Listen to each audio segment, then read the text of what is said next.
बेटा अपने मरे हुए बाप के सर पर जूता क्यों मारना चाहता था।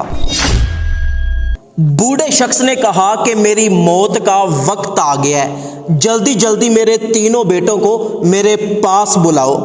तो चारपाई पर बैठे हुए एक शख्स ने कहा कि बाबा जी, आपके तीनों बेटे शहर से बाहर गए हुए हैं, उनको पैगाम भिजवा दिया है, अभी थोड़ी देर तक वो आ जाएंगे। तो वो बूढ़ा शख्स कहने लगा कि कहीं ऐसा ना हो कि उनके आने से पहले पहले मैं मर जाऊं। तो बूढ़ा शख्स लोगों से कहने लगा कि मेरी एक वसीयत, अगर मैं अपने बेटों के आने से पहले मर गया तो उनको ये वसीयत बता देना। मेरे 3 बेटे हैं और 2 बेटे मेरे फर्मा बरदार हैं, एक बेटा नाफरमान है। सारी जिंदगी उस एक बेटे ने मेरी फर्मा बरदारी नहीं की, मेरी इज्जत नहीं की, तो मेरी जायदाद सिर्फ मेरे 2 बेटों को देनी है, तीसरे बेटे को मैं जायदाद से बेदखल करता हूं। इतना कहते ही वो बुजुर्ग मर गया, उसकी जान निकल गई।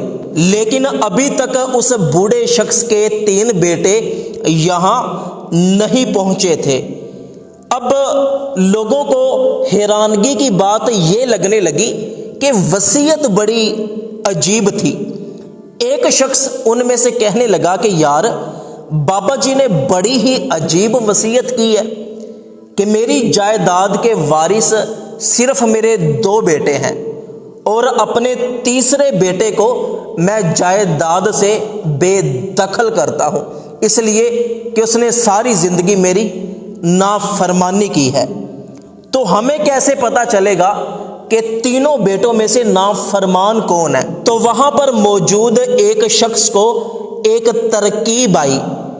उसने एक कागज पर अपने पास से कुछ वसीयत लिखी और वसीयत लिखने के बाद लोगों से कहने लगा कि अभी पता चल जाएगा कि इस बूढ़े का नाफरमान बेटा कौन है। उसी वक्त उस बूढ़े शख्स के 3 बेटे वहां पर आ गए, कहने लगे कि हमारे अब्बा जी को क्या हुआ है, कैसे मौत हो गई हमारे बाप की। वहां पर मौजूद एक शख्स कहने लगा कि तुम्हारा बूढ़ा बाप दिल का मरीज था, तो तुम्हारा इंतजार कर रहा था, लेकिन जिंदगी ने मोहलत नहीं दी और तुम्हारे आने से पहले पहले उनका इंतकाल हो गया। तो बेटे पूछने लगे कि मौत से पहले हमारे बाप ने हमारे लिए कोई अहम बात तो नहीं की?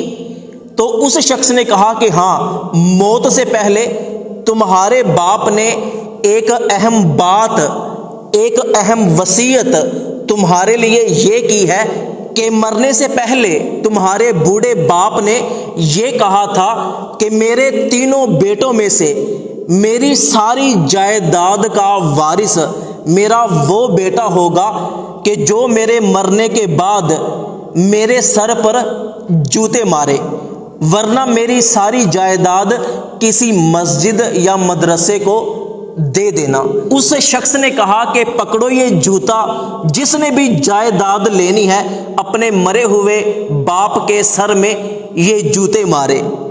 तो एक बेटे ने कहा कि भाई भाड़ में जाए जायदाद, मैं कभी भी ये काम नहीं करूंगा, सारी जायदाद मेरी तरफ से मस्जिद और मदरसे को दे दो।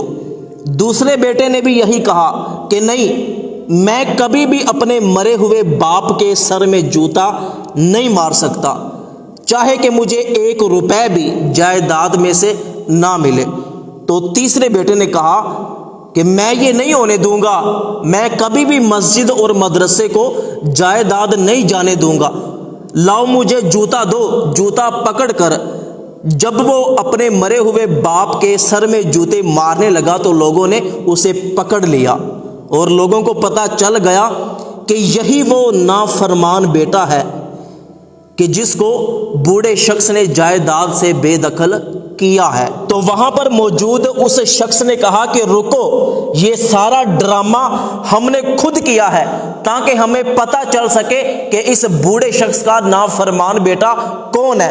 اصل وصیت یہ تھی کہ اس بوڑھے شخص نے مرنے سے پہلے کہا تھا کہ میری جائیداد کے صرف میرے 2 بیٹے وارث ہیں اور ایک بیٹا نافرمان ہے، وہ میری جائیداد سے بے دخل ہے، تو اب تجھے جائیداد میں سے 1 روپے بھی نہیں ملے گا۔ تو وہ نافرمان بیٹا شرمندگی کے ساتھ وہاں پر بیٹھ گیا۔ تو دوستو، کچھ نافرمان اولادیں ایسی بھی ہوتی ہیں کہ جو صرف روپیے، پیسے اور دولت کی خاطر اپنے والدین کی نافرمانی کرتی ہیں۔ اللہ پاک تمام اولادوں کو اپنے والدین کا فرما بردار بنائے۔